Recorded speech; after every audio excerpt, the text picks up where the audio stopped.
ability to earn respect of your subordinates, peers, and leaders, the commitment to the overall well-being of those around him, and ultimately the nation to which he served, and leadership, leading his unit eventually to victory in Europe in World War II.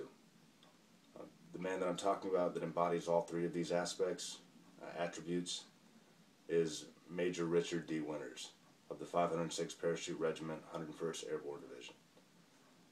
The reason that I believe he would make the best candidate or nominee for President of the United States is because of those three things that I just talked about. One being the respect of those around him. An example of that is before they even deployed to go into combat together, a group of men that worked underneath him were willing to give up their stripes and essentially demote themselves in order for him to be their leader and to lead them into combat over someone that just wasn't qualified for the position.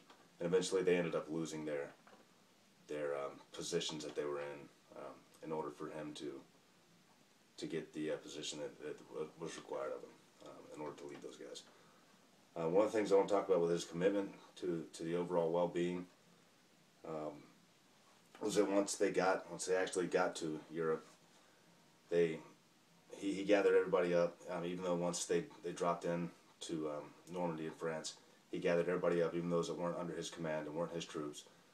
Eventually assaulted an objective that allowed other Americans and other allies to land on the beaches, which ultimately led to victory in Europe.